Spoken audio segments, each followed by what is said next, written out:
देखिए, जब 20 जनवरी को अमेरिका के राष्ट्रपति डोनाल्ड ट्रंप राष्ट्रपति का शपथ ग्रहण लिए थे, तो उन्होंने दो तीन चीज़ एकदम आते ही साइन किए। जैसे पहले कि अवैध प्रवासियों को हम भगाएंगे यहाँ अमेरिका से। दूसरा, उन्होंने ये कहे थे कि हम कनाडा को एक अनवा राज्य बनाएंगे, जबकि वो तो आधिकारिक रूप से वो संभव है नहीं हो। फिर मैक्सिको पर बोले थे टैरिफ लगाएंगे, कनाडा पर, चाइना पर, इंडिया पर।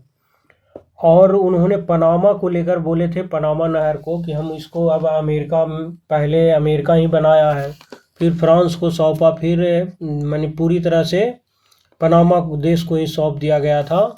तो चूंकि इससे अब अमेरिका का इंटरफेयर इस नहर में ज़्यादा देखने को मिल रहा था, तो डोनाल्ड ट्रंप ने कहे कि अब पनामा नहर वापस लेने की अमेरिकी धमकी का असर क्या पड़ा है, वो सब मैं आपको बताता हूँ। पनामा ने कहा, यानी पनामा एक जो देश है, उन्होंने कहा कि चीन के जो BRI एग्रीमेंट रीन्यू नहीं करेंगे। अब BRI क्या है अभी बताता हूँ मैं। BRI का मतलब होता है बेल्ट एंड रोड इनिशिएटिव। वो क्या है वो सब अभी देखिए बताता हूँ। ये हैं चाइना के राष्ट्रपति हैं, और ये हैं पनामा शहर का माने देश का राष्ट्रपति, जो दोनों के बीच 2017 में एग्रीमेंट साइन किया गया था। ये उसी समय का पिक्चर है ये दोनों के बीच। अब क्या हुआ था उस समय वो देखिए। चूँकि अमेरिका तो चाइना ही एक ऐसा पूरे वर्ल्ड में कंट्री है जो अमेरिका को माने एनी टाइम इंटरफेयर करता है, माने GDP के मामले में, अर्थव्यवस्था के मामले में। पनामा के जो राष्ट्रपति, उनका नाम था राउल मुलिनो, ने रविवार को कहा कि पनामा जो है चीन के साथ बेल्ट एंड रोड इनिशिएटिव जो BRI है उसके समझौते को रीन्यू नहीं करेगा। मतलब इतना ज़्यादा डोनाल्ड ट्रंप का इन पर प्रभाव पड़ा, चूँकि अमेरिका के बगल में है और इधर से जाकर वहाँ चाइना इंटरफेयर कर रहा है, टैरिफ लगाने के लिए बात भी किए थे उन्होंने। पनामा ने 2017 में चीन के साथ ये समझौता साइन किया था। अब इसके समय से पहले ही खत्म होने का आसार बन रहे हैं। इसका मेन कारण डोनाल्ड ट्रंप का दबाव बनाना। वहाँ के जो राष्ट्रपति हैं पनामा के, मुलिनो, ने अमेरिका के साथ नए निवेश पर काम करने की इच्छा जताई है। इसमें बुनियादी ढांचों से जितने भी जुड़ी परियोजनाएं भी क्या हैं, शामिल हैं। अमेरिकी विदेश मंत्री जो मार्को रूबियो हैं, रविवार को ही पनामा के दौरे पर पहुंचे। ट्रंप के राष्ट्रपति बनने के बाद किसी अमेरिकी जो राजनयिक है उनका ये पहला पनामा दौरा है। मीडिया से बात करते हुए मुलिनो ने रूबियो की यात्रा को संबंधों में नए द्वार खोलने वाला बताया। हालांकि पनामा नहर की संप्रभुता को लेकर बहस नहीं करने की बात भी उन्होंने दोहराई। उन्होंने कहा कि नहर पर चीन से जुड़ी अमेरिकी चिंताओं को लेकर रूबियो से बातचीत हुई है। ये नहर पर उस समय का फोटो है कि नहर पर चीन से जुड़ी अमेरिकी चिंताओं को लेकर रूबियो से जो बातचीत हुई है। ये अमेरिका के विदेश मंत्री हैं, ये पनामा देश का राष्ट्रपति हैं, है ना। खुद उनको स्वागत करने के लिए भी वो आए, जो अमेरिका के विदेश मंत्री थे, उनको स्वागत के लिए पनामा देश का जो राष्ट्रपति थे। अमेरिका ने जरूरी कदम उठाने की भी चेतावनी दे दी है। मुलिनो के बयान के बाद अमेरिका का जो विदेश विभाग है, ये दोनों देशों के बीच बातचीत की डिटेल शेयर की। इसमें चीन के मुद्दे पर पनामा को रूबियो की चेतावनी का भी जिक्र कर दिए। पनामा नहर पर चीन के नियंत्रण के मतलब ये हुआ कि अमेरिका अपने अधिकारों की रक्षा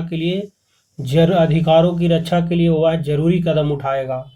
अमेरिका ने 1977 में एक संधि को पनामा कंट्रोल में दे दिया गया था। उस समय समझौते के मुताबिक अगर किसी विदेशी ताकत की वजह से नहर के संचालन को बाधित किया जाता है तो अमेरिका सैन्य हस्तक्षेप कर सकता है।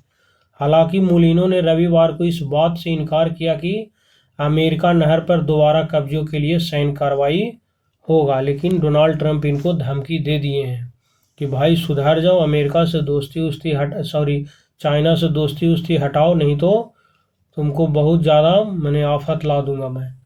ट्रंप ने पनामा नहर वापस लेने की भी धमकी दी थी। जब राष्ट्रपति की शपथ ले रहे थे उस समय पिछले महीने ही पनामा नहर को फिर से अमेरिकी कंट्रोल में लेने की उन्होंने धमकी दी थी। ये नहर जो है कैरेबियन देश पनामा का हिस्सा है। इस नहर पर 1999 तक अमेरिका का क्या था, कंट्रोल था। ट्रंप ने आरोप लगाया था कि इस नहर का इस्तेमाल करने के लिए पनामा अमेरिका से अधिक शुल्क वसूल कर रहा है। इसके अलावा नहर पर चीन का प्रभाव भी क्या हो रहा है, बढ़ रहा है। ये तो रैली में जो बात बोले थे वो इनका फोटो है उस समय का, है ना। आगे क्या है कि रैली के बाद ट्रंप ने अपने सोशल मीडिया अकाउंट पर एक एआई फोटो डाले हैं। इस तस्वीर में पनामा नहर के बीच में क्या है, अमेरिका का झंडा लगा हुआ है। तस्वीर के कैप्शन में ट्रंप ने welcome to the United States canal लिखा था। इसका मतलब है संयुक्त राज्य की नहर पर आपका क्या है, स्वागत है। ये ट्वीट देखिए उनका है, welcome to the United State canal. ये झंडा भी लगा दिए, ये एआई के द्वारा ये डायग्राम लिया गया है। अब BRI के जरिए क्या होगा, जो देखिए कि इससे 70 देश पूरे वर्ल्ड में कनेक्ट हो सकते हैं। ये चाइना के द्वारा जो बनाया जा रहा है, इसका देखिए क्या कारण है, मैंने मतलब है इसका BRI के जरिए 70 देशों को जोड़ने का चाइना ने प्लान बनाया है। चीन का जो बेल्ट एंड रोड इनिशिएटिव यानी BRI है, जिसे नया सिल्क रूट भी कहा जा रहा है, ये कई देशों की कनेक्टिविटी प्रोजेक्ट है। BRI के तहत जैसे रेल हो गया, सड़क हो गया और समुद्री मार्ग से एशिया, यूरोप, अफ्रीका के 70 देशों को जोड़ने का प्लान है। चीन हिंद महासागर कहें या भारत के करीबी देशों में बंदरगाह, नौसेना के अड्डे और निगरानी पोस्ट बनाना भी चाहता है। BRI के जरिए चाइना करता क्या है कि कई देशों को भारी भरकम कर्ज देता है। कर्ज न लौटा पाने की वजह से उनके बंदरगाहों पर कब्जा कर लेता है। यह किसी भी देश की तरफ से शुरू किया गया अब तक का सबसे बड़ा प्रोजेक्ट है। ये देखिए बताता हूँ, ये जो बेल्ट एंड रोड इनिशिएटिव दुनिया को मुट्ठी करने का मास्टर प्लान चाइना ने बनाया है। 2013 का समय था जब यही महोदय, जो चीन का अभी भी राष्ट्रपति हैं, शी जिनपिंग, ये कजाकिस्तान और इंडोनेशिया के दौरे पर था। उस समय इनकी घोषणा इन्होंने 2013 में किए थे। उनकी दो खांचों में बटी है, सिल्क रूट इकोनॉमिक बेल्ट, ये एक ज़मीनी रूट है जो चीन को एशिया, रूस और यूरोप से क्या करेगा, जोड़ेगा। एक है मैरी टाइम सिल्क रोड, इससे एक समुद्री रूट जो चीन के तटीय इलाकों को हिंद प्रशांत और अरब सागर से यूरोप तक क्या करेगा, जोड़ेगा। और सिल्क रूट और जो मैरी टाइम सिल्क रोड है, वो दोनों को मिलाकर one belt one road initiative कहा जाता है, जो बाद में बेल्ट एंड रोड इनिशिएटिव यानी BRI हो गया है। तो अमेरिका किसी भी तरह से चाहता है कि चाइना आगे ग्रोथ ना करे, क्योंकि यही एक ऐसा देश है पूरे वर्ल्ड में जो चाइना को कि कंपटीशन में एनी टाइम इसको दे रहा है कंपटीशन चाइना। तो चाइना, अमेरिका सोचेगा ही नहीं कि कोई मेरे कंपटीशन में खड़ा हो।